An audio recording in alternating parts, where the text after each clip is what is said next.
He's Henry Gomez, an ad agency strategist with 25 years of experience. And he's Howard Eibach, a former copywriter and creative director and the author of 2 books on the creative brief. And together, we're the Brief Brothers, having an ongoing conversation about creative briefs, briefing, and advertising. Well, Howard, we're back. And after a couple of weeks of trying to get this episode recorded that we didn't because we had some guests, I wanted to go back and talk about Cliff Freeman, who recently passed away. And I thought it would be a good opportunity to show some of the work and talk about beyond just the work and how entertaining it is or isn't. What are some of the things that we can learn or take away from the work of Cliff Freeman, and specifically Cliff Freeman and Partners, his agency? So to me, coming into advertising in the mid-90s, Cliff Freeman's name and the name of his agency was one that was always in the trade publications during that time. The agency was really hot. And I think that he's most associated with the creative work for Wendy's. Right. Probably the most famous of which is this spot here, which we all kind of found this catchphrase, "Where's the beef?" And it became part of the water cooler discussion. So let's take a look at it. It certainly is a big bun. It's a very big bun. Big fluffy bun. It's a very big fluffy bun. Where's the beef? Some hamburger places give you a lot less beef on a lot of bun. Where's the beef? At Wendy's, we serve a hamburger we modestly call a single. And Wendy's single has more beef than the Whopper or Big Mac. At Wendy's, you get more beef and less bun. Hey, where's the beef? I don't think there's anybody back there. You want something better. You're Wendy's kind of people. Okay, Howard. So what do you think of Where's the Beef? It's iconic, Henry.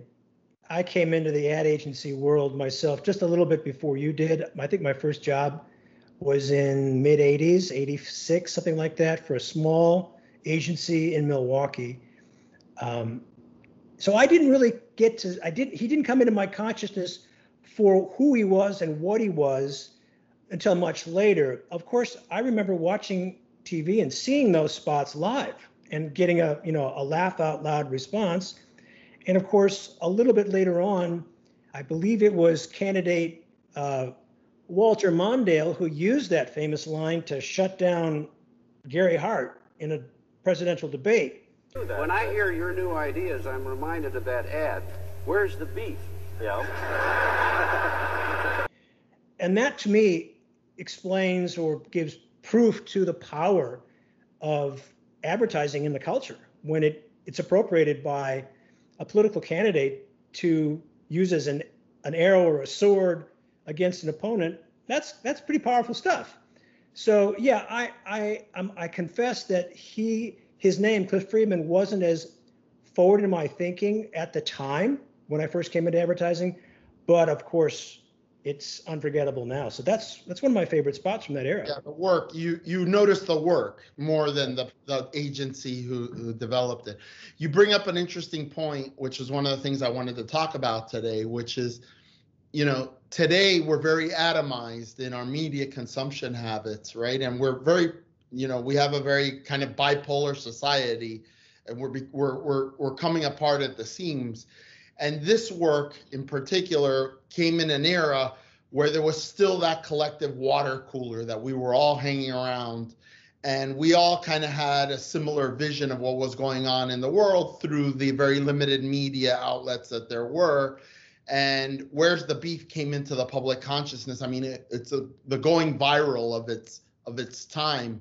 And you're right. I mean, I think the presidential debate thing, I had forgotten about that, but now I remember that you brought it up. Certainly was, a testament to how advertising could break through into the popular culture. Right. Of course, I wasn't born at that time. I read about that in the history books. I actually was born in the 90s too, so I'm pretty young. Right.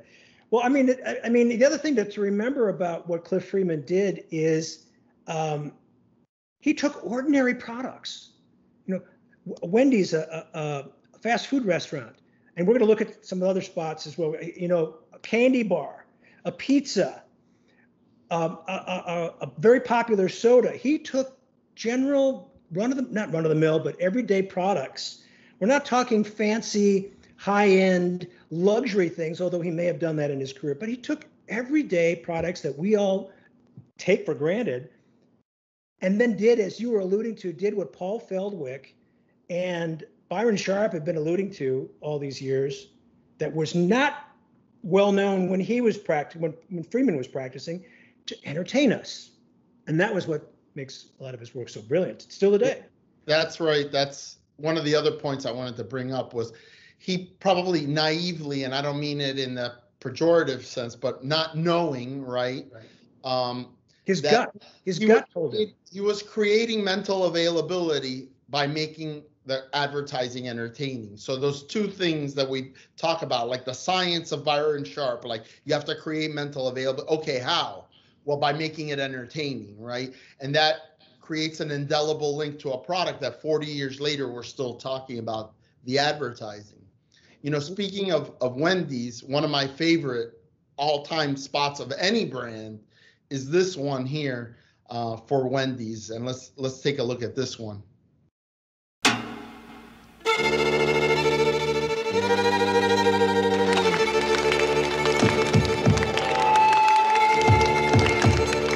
attention, please, thank you. It's next day there.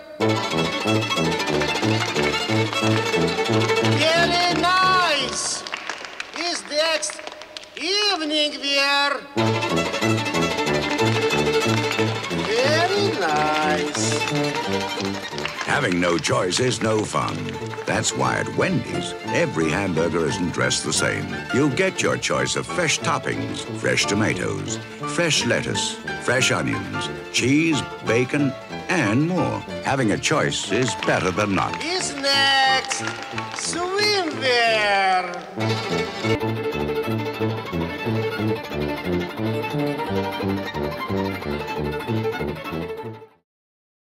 So Howard, what do you think of this one?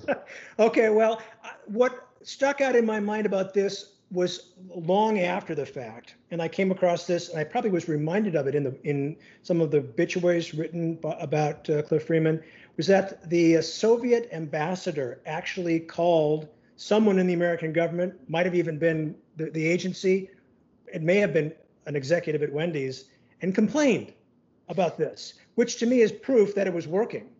Because if the purpose of advertising, if the first job of advertising is to break through the clutter, to get someone's attention, well, that worked.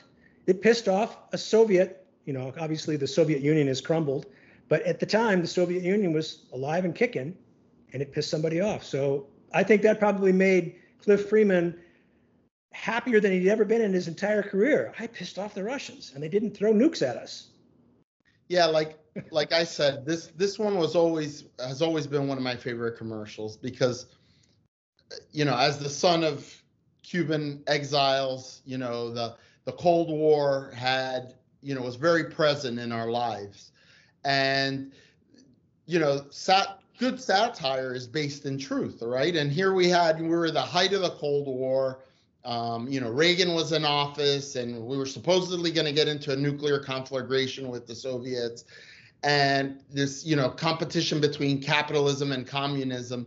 And here's Cliff Freeman satirizing, that, you want to have choices as a consumer. That's one of the great things about living in our system is having choices.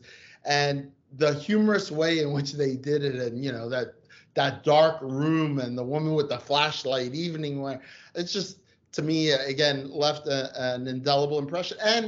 But also buried in there, the brand message, right? Like with Where's the Beef is our patties are bigger. With this one, it's like you have a lot of choices. It's not just what we prepackaged for you, which, Burger King also did with Have It Your Way, right? But Wendy's needed to find another way to kind of come at it. And they did it in a humorous way that, I think still resonates for a lot of people. Yeah. Remember last week, we had Greg Benedict on as our guest, and he is the guy who started the Oh Brilliant Advertising How I Miss You So posts on LinkedIn. And one of the great print ads that he showed was for Oil of Olay. huge. It was a huge spread from a magazine. So it was just in the far corner, you see a tiny image of the bottle of oil of Olay, and then small type in the middle of the white space, it says Talk Tech. And we commented at the time on the fact that the client might very well have gone with, it turns back the hands of time, because that was what it does. But to do what he had done, Talk Tech required the ability of the client to say, yes, I'm going to trust the audience to figure this out. Imagine trying to do something like what Cliff Freeman did in the 80s today. How hard would it be to get a client to buy off on something potentially as explosive as this slap in the face of the Soviets? Now, there is no Soviet Union today. No, but China, you could say, Yeah. When an NBA player says something about China, they get slapped down. So there's this tension, this giant tension of what you can and cannot say anymore. You brought up an interesting point about clients and how they've changed. I forgot to mention with the Where's the Beef spot. I always used it as an example of who's the target for that. Well, the target for that is anybody who'd buy a hamburger, but who's cast as the leading roles in the commercial? These bitty old ladies. Today, every ad has to reflect the target consumer as the hero of the spot, because we've dumbed it down so much that like a client won't buy an ad unless the hero is the consumer. And here was these three bitty old ladies. We all were laughing with them and at them at what they were doing, but the commercial wasn't intended to target senior citizens or old bitty old ladies. Right. I always say, you could have a target audience of women and the cast of the commercial could be nothing but hunky men, right? Or babies and animals, puppies, So sometimes you just got to detach yourself a little bit from this kind of very 2 + 2 = 4, to borrow another Brett Benedict line from last week. Right. To really say, you know what, there's different ways to get at this. A side story to this is relevant to the way creatives have sometimes been hired for these kinds of accounts. So this is like, I'll pull back the curtain a little bit on the inside workings of an agency. Sometimes even agencies look for creatives, copywriters, and art directives who have hamburger experience in their portfolio. And if they don't have hamburger experience in their portfolio, they can't work for a Wendy's or Burger King or a McDonald's. It becomes myopic in terms of what the creatives can do. So it's not just clients. Of course, I don't want to point fingers only at one side. Creatives, agencies can sometimes get caught up in this myopia as well. Oh, absolutely. Especially if you have creators that have been working in one industry for a long, long time. I think there's some benefit on the account side, right? Or even on the strategy side to have people that know and have worked in the industry a long time. But on the creative side, for sure, variety is the spice of life, because that's where you get new perspectives injected into the creative. Maybe that's a big reason why automobile advertising is as stagnant as it is there's a lot of the recycling of the creative talent because they have experience. Yep. I wanted to finish with one last Cliff Freeman spot, and it was for Mounds and Almond Joy. Let's take a look. Yeah, let's look at this one. Sometimes you feel like a nut, sometimes you don't. Almond Joy's got nuts, Mounds don't. Almond Joy's got chocolate, coconut and munchy nuts too. Mounds got chocolate and chewy coconut. Sometimes you feel like a nut, sometimes you don't. Peter Paul, Almond Joy's got nuts, Peter Paul, Mounds don't. Because sometimes you feel like a nut, sometimes you don't. Okay, Howard, so what do you think of this one? Well, we were talking for a moment before you hit the record button about this, and I said, well, is Almond Joy or is Mounds Candy Bars even advertising anymore today? And we were both a little befuddled because we weren't sure. I don't think they are. And I made the point, why don't they just bring this back? It's brilliant. Nothing has changed. I think there's a fear among marketers that, I've got to put my stamp on this. I've got to make it unique. It's got to be mine. And there's a real fear of bringing back something, oh my goodness, that worked. And then you made the great point. Repeat what you said about how would you write a brief for these two candy bars? Yeah, I mean, I could imagine receiving the brief and it's like, well, you got to make a commercial, but it's for two products. And then you're like, okay, well, what am I going to do with two products? You know, we're always trying to get single-minded and everything.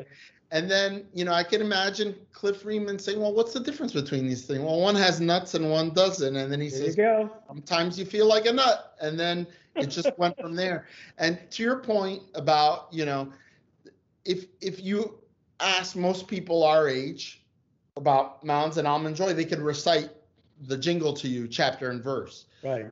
Which speaks again to the effectiveness of the advertising. It left an indelible mark to the point where we know what the unique selling proposition for Mounds is, which is that it doesn't have nuts, and for Almond Joy, which is it's for when you feel like a nut, right? So it's you know, to me, I did want to do this episode today about Cliff Freeman, not because of Cliff Freeman, but it kind of ties in with a lot of the topics that we've been talking about, you know, about where has the brilliant advertising gone, about creating mental availability, about, you know, entertaining as a Trojan horse to get people to remember the brand and create that mental availability.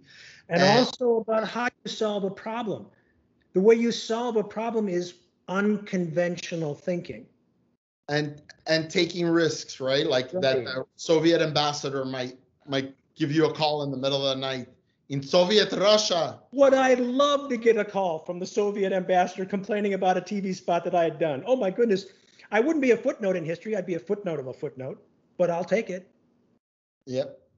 So, you know, Cliff Freeman, rest in peace. I think the contributions made to the popular culture and to this art form that we love called advertising, I think that they're there for all to see. And, you know, definitely lost a giant, but I think the work remains. And that was something else that we talked about with Greg Benedict, and I mentioned was, I think we all have, as people that work in the creative advertising space, that desire to be associated with one of these campaigns or one of these spots or one of these ads that eventually will go on to, and very, very few of us will ever have that opportunity, but it's certainly an honor. And so rest in peace, Cliff Freeman. Yeah, same here. Good stuff, Henry. Good stuff, Howard. He's Henry Gomez. And he's Howard Eibach. And together we're the Brief Brothers. Till next time. Bye-bye.